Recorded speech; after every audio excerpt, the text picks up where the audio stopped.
L'autre, Catherine André, que sait-on du début du déroulement de cette opération russe en Ukraine?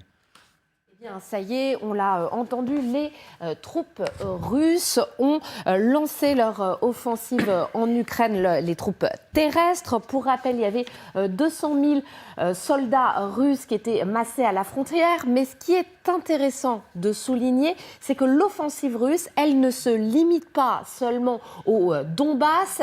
Elle a également lieu via la frontière de la Biélorussie, mais également via la Crimée qui a été annexée. Autrement dit, on a l'impression que les Russes prennent en tenaille les Ukrainiens, la stratégie de l'encerclement. Alors, à côté de ces attaques terrestres, il y a également des explosions qui ont retenti dans plusieurs villes du pays. Kiev, la capitale, Kharkiv, la seconde ville du pays. Il y a également des ports où des explosions ont eu lieu, Odessa qui est la porte d'entrée vers la mer Noire, mais également Mariupol, autre port qui est un poumon industriel du pays. Les troupes russes qui concentrent, selon ce qui est dit par le Kremlin, leurs offensives sur les bases militaires, également les aérodromes qui sont utilisés par l'armée ukrainienne, avec également beaucoup donc d'explosions qui ont été entendues dans différentes villes du pays.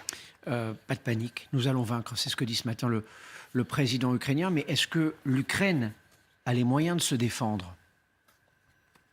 Son armée... Catherine, pardon. Je le disais. Eh bien, c'est vraiment David contre Goliath. Quand on regarde, en tout cas, les chiffres, regardez, selon les derniers chiffres qu'on avait au niveau de la frontière ukrainienne, il y avait 200 000 soldats russes, 50 avions de chasse, 40 navires de guerre, autrement dit une présence sur terre, sur la mer, dans les airs.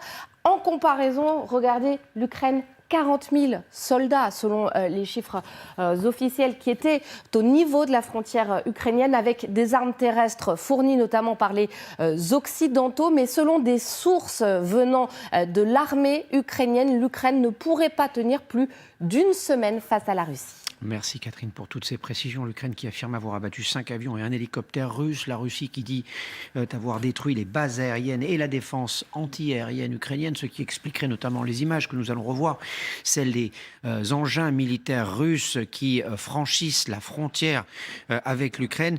La guerre de la communication, Catherine, a aussi commencé. Oui, bien sûr, puisque les Russes ont tout de suite démenti. Je crois qu'un de leurs appareils avait été abattu. Et puis, Vladimir Poutine, il a donné un vernis presque sympathique à son intervention militaire, puisqu'il a dit qu'il allait dénazifier justement l'Ukraine. C'est vrai que c'est pour son opinion publique. Il faut voir aussi que de toute façon, une guerre au XXe siècle et encore plus au XXIe siècle, elle se gagne aussi par la communication. C'est vraiment un des vecteurs très importants. Elle se gagne d'un point de vue militaire, mais aussi en termes de communication. Donc ce matin, Vladimir Poutine, en s'adressant de cette manière aux Russes, en disant qu'il faut extirper l'hydre nazi de l'Ukraine, c'est évidemment pour faire penser aux Russes et à cette période de la Deuxième Guerre mondiale, où effectivement il y a eu des mouvements nazis en Ukraine qui ont collaboré avec les Allemands, et c'est resté un traumatisme, et évidemment dans l'esprit des Russes. Donc au XXIe siècle, il s'inspire de ce qui s'est passé au XXe pour légitimer évidemment son action. En plus, il a dit qu'il n'allait pas faire de mal aux Ukrainiens et qu'il demandait simplement, si j'ose dire, à l'armée ukrainienne de déposer les armes.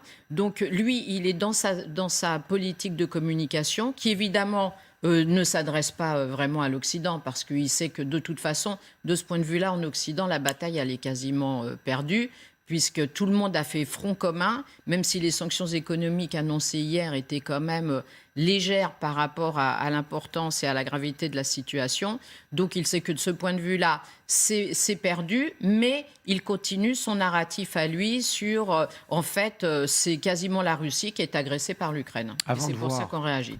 Messieurs, dames, ce que vous pensez des mots des uns et des autres. Rendons-nous en Ukraine où se trouve Michel Scott pour LCI et TF1. Il est dans la ville de Marinka. C'est une petite ville proche de Donetsk. C'est dans l'est du pays. Et voici ce qu'il a pu constater sur place. Les Russes ont lancé leur attaque en plusieurs endroits dans cette partie orientale de l'Ukraine où nous nous trouvons. Nous avons clairement entendu depuis ce matin des bombardements lourds dans la direction sud, le long de cette ligne de front du Donbass sur laquelle nous nous trouvons, mais également à l'intérieur des terres, dans la direction de l'ouest, où nous savons que des concentrations de troupes ukrainiennes sont positionnées. Et puis, nous avons appris que des assauts aussi avaient été lancés, en tout cas des incursions, dans la partie nord, c'est-à-dire vers Louhansk, et puis dans la direction ensuite de Kramatorsk, mais dans la direction d'une pénétration à l'intérieur de l'Ukraine. Quelle est la réponse de l'armée ukrainienne? Dans ce secteur, il n'y en a pas ce matin, il n'y a pas de tir lancé vers la partie adverse, mais on se demande bien d'ailleurs comment l'armée ukrainienne va pouvoir résister à cet assaut de grande envergure en plusieurs points du pays. Et ce que dit le président ukrainien ce matin, c'est « nous allons vaincre ». Ça, ce sont les mots, évidemment, de Volodymyr Zelensky. Est-ce qu'il en a les moyens? On l'a vu en termes de force militaire, ça va être compliqué pour les Ukrainiens. Cette guerre de la communication, Olivier Schmitt, dont on parlait tout à l'heure, pourquoi est-elle cruciale au moment où la Russie envahit, en ce moment même, ce territoire ukrainien? Mais comme ça a été expliqué, il y a un enjeu de légitimation politique interne qui est assez clair. Clausewitz disait l'agresseur est toujours pacifique parce que de toute façon, il préfère que la personne qui est agressée dépose les armes. Donc évidemment, il va toujours se présenter comme étant un défenseur de la paix. Et c'est ce que demande Vladimir Poutine dans son adresse télévisée ce matin. Évidemment. Il y a quand même un aspect complètement délirant qui consiste à dire nous n'imposerons rien à personne par la force au moment où il lance une invasion militaire. Enfin, c'est quand même une déformation de la réalité qui est assez caractéristique de toute façon dans la manière dont la communication de ce régime fonctionne.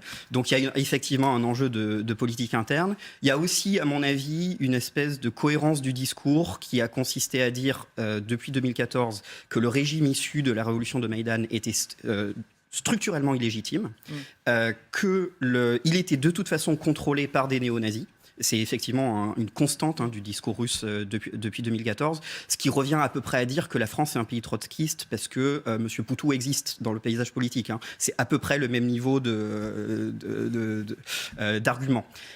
Donc il y a cet enjeu de cohésion interne. En revanche, là où je ne serais peut-être pas d'accord avec madame, c'est qu'il y a à mon avis aussi un mini-enjeu envers les publics occidentaux parce qu'il y a une partie des audiences politiques dans les pays occidentaux qui adhèrent en fait à ce discours, qui ont adhéré à ce discours et qui ont besoin en fait d'avoir de la part de Vladimir Poutine ce signal de cohérence parce que ça leur permet de pouvoir elles-mêmes dire vous avez bien vu depuis 2014, ce sont les États-Unis, ce sont l'OTAN qui agressent la Russie. D'ailleurs, il faut se défendre contre les néo-nazis ukrainiens.